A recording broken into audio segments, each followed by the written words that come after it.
Yeah, Rufai, I know he has his supporters. His supporters, I think they have cotton wool in their ears, or they are blind, because the insecurity has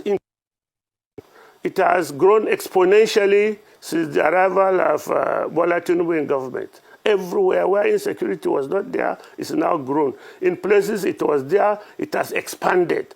So we can't talk of insecurity under Bola Tinubu. They have not done anything.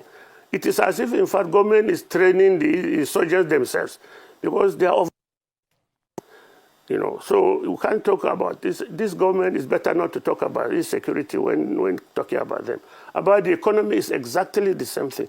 The poverty has multiplied exponentially.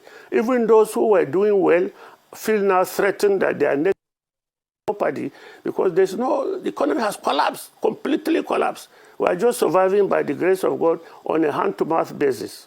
Everybody. So what are they? They are borrowing money that doesn't arrive in Nigeria before it is spent.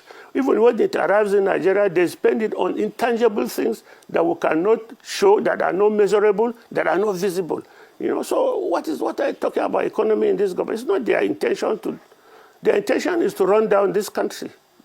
That is their intention, which is the surprise, because people like, didn't know Bola Tinubu to have this type of tendencies before.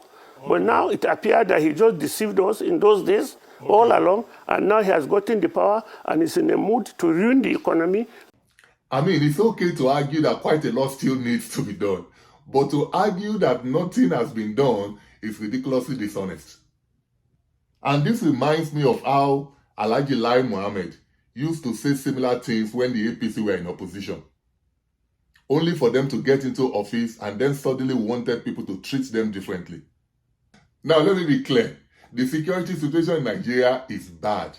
In some places, very, very bad. And I encourage everyone to continue to speak up against this. But that is not a license to not acknowledge the efforts of government, no matter how little they might be.